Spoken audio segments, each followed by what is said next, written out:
Good morning. It's 7:45 here in the South Georgia if you're in the Eastern time zone, 6:45 if you're in Central, and it gets earlier if you go toward the West Coast, doesn't it?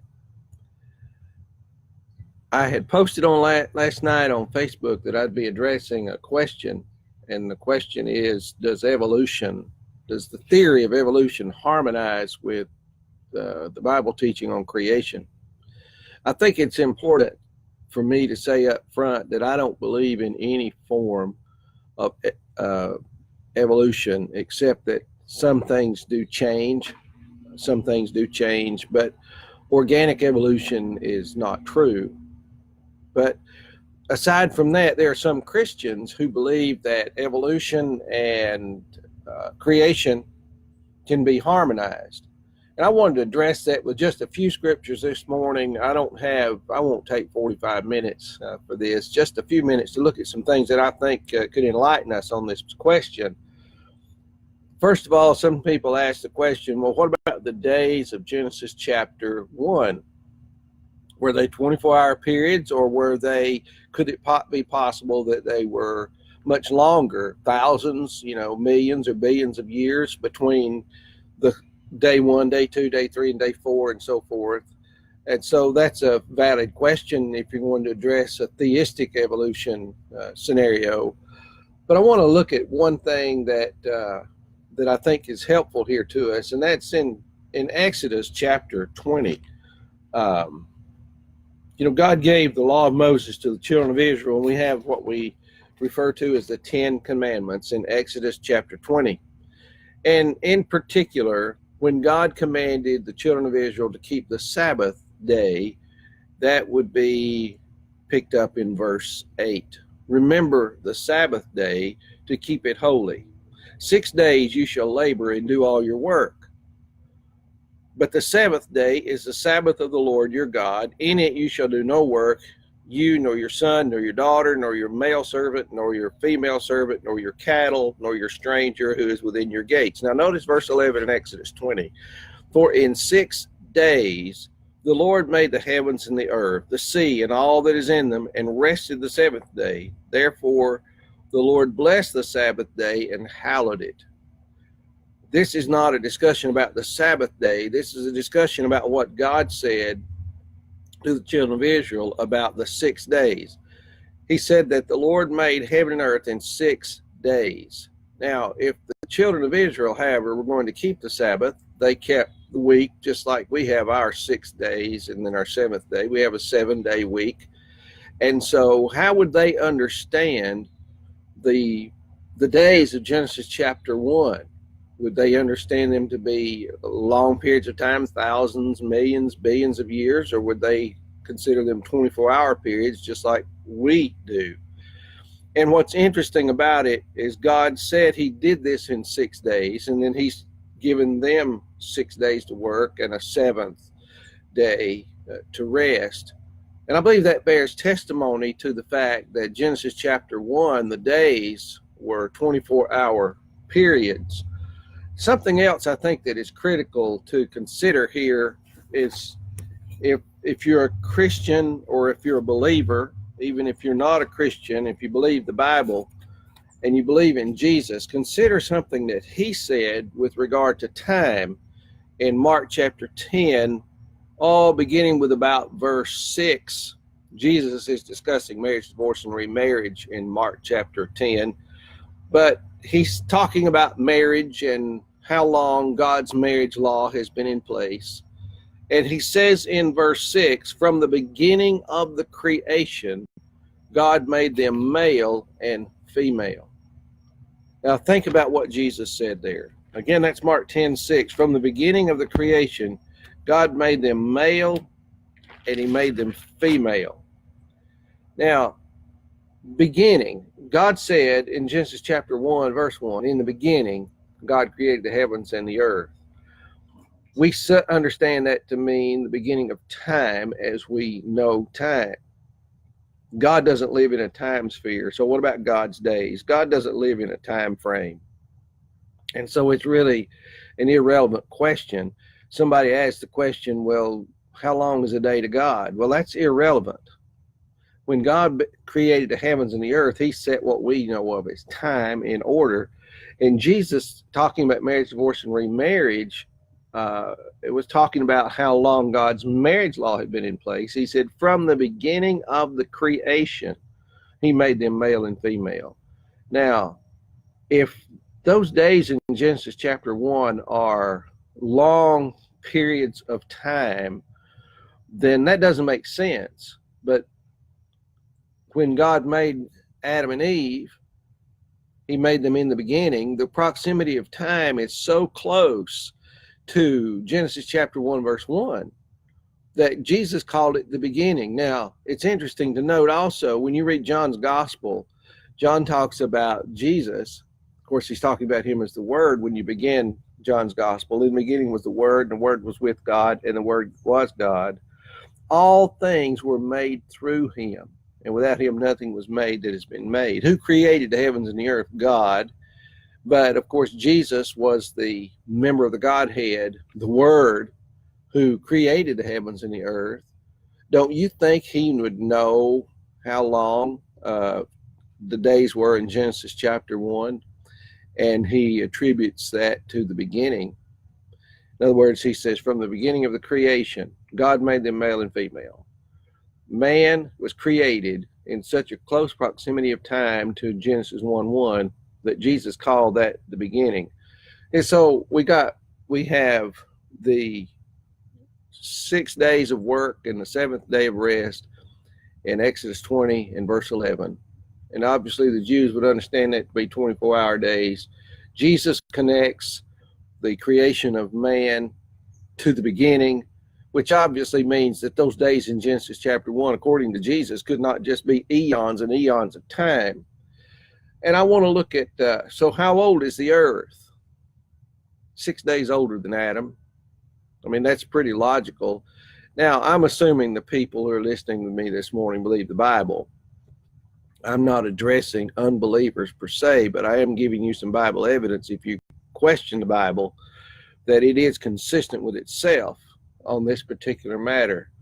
Now, I want to think about some practical things from Genesis chapter 1 for just a moment. We have 6 days of creation in the first chapter of the Bible. And verse 1 says, in the beginning, God created the heavens and the earth. And as God would complete a portion of that creation, you would see that he would finish that section by saying something like he did in verse 6. So God called the light day, and the darkness he called night. So the evening and the morning were the first day. So Genesis chapter 1 through verse 1, Genesis chapter 1, verse 1 through verse 5 completed the first day. God created, and he said, let there be light. Now, take note, this is not the sun, this is not the moon. What kind of light is it? Well, we're not sure, but God made some kind of light. All the light that we see does not necessarily come from the sun, and the sun, moon simply reflects the light of the sun. Our source of light as we see it is the sun, but there are other kinds of light. But be that as it may, so then we see when he started the second day with verse 6, the firmament or the expanse, and then the firmament in the midst of the waters, and God separated the waters from the waters, and he began to form and shape the earth. And notice that on the third day, verse 10, that God said that God called the dry land earth, and the gathering of the waters he called seas, and God saw that it was good. Then God said, let the earth bring forth grass, the herb that yields seed, and the fruit tree that yields fruit according to its kind, whose seed is in itself on the earth, and it was so. So the earth brought forth brought forth grass, the herb that yields seed according to its kind. Now, here's where I'm going with this. If these days are longer than 24-hour periods, if they are thousands or millions or billions of years, we have a problem. And here it is. We know that the plant life requires photosynthesis. It requires water, it requires oxygen, and plant life requires photosynthesis to produce chlorophyll to live. Well, now we know that has to come from the sun. And so how many days could the plant life that God created on the third day survive without sunlight? Well, not many. And if these days are all these millions and billions of years, we have a problem with the survival of the plant life. But it's interesting when you come to the fourth day, beginning with verse 14, and I won't read all of it, but we see that God created two lights, one light to rule the day and one light to rule the night. Well, we know that the light that rules the day is the sun, and the light that rules the night is the sun's light reflecting off the moon. And so it's necessary to have sunlight for a plant to survive and to grow. And so if you have all these long periods of time, that's impossible. It doesn't even make sense. And then, of course, the plant life has to survive in order for the animal kingdom to survive.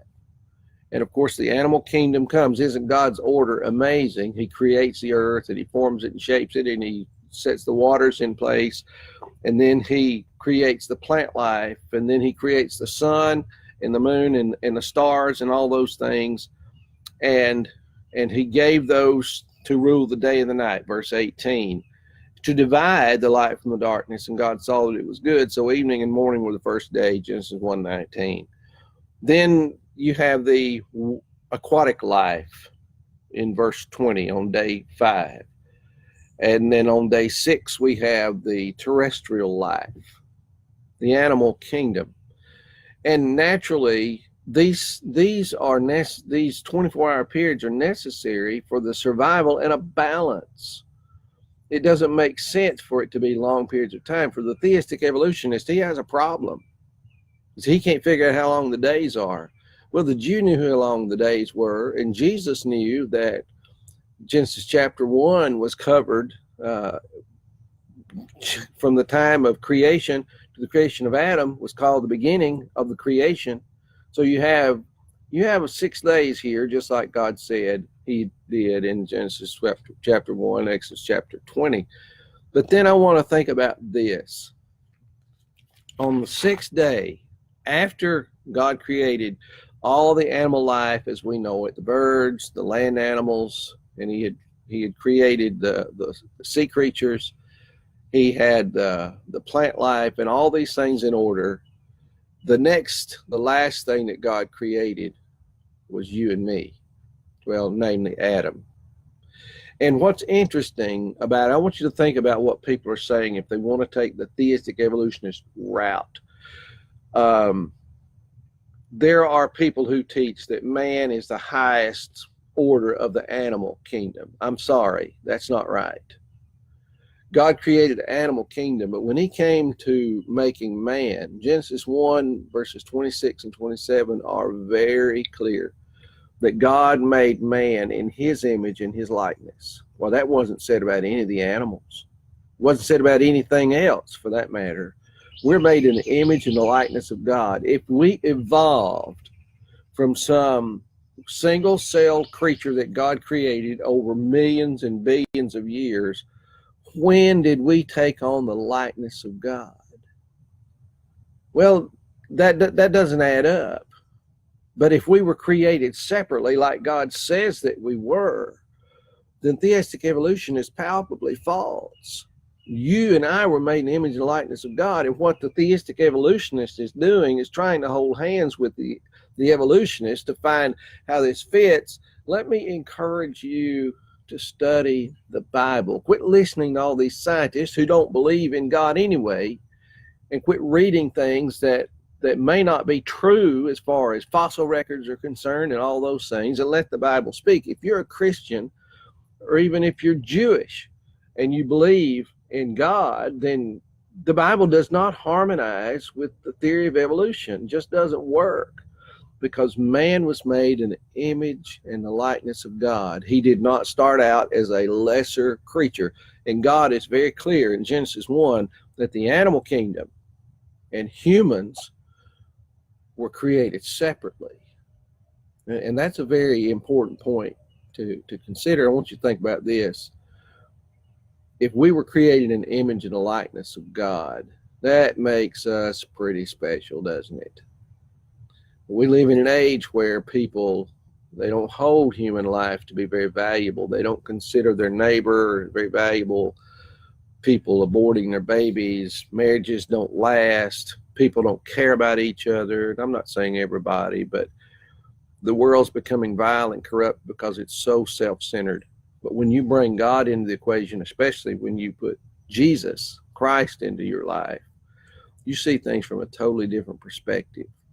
And you begin to learn why we were made in the image and the likeness of God. And Jesus died on our behalf. He died for our sins, according to the scriptures, 1 Corinthians 15 and verse 3. And he wants you and me to go to heaven. There won't be any dogs in heaven. I'm sorry for the dog lovers. There won't be any dogs in heaven, but there'll be humans who have been redeemed by Christ and are living for the Lord. I want to encourage you to think about these things and remember, God created the heavens and the earth. He created plant life, and then he created the animal kingdom. Then he created you and me, made in his image and likeness. So theistic evolution is not true. It doesn't harmonize with Scripture. Thank you so much for listening this morning. I hope you have a great day and study your Bible. And if you're a Christian, stay close to God today. The devil still works as a roaring lion, seeking whom he may devour. Don't let him get you. God bless.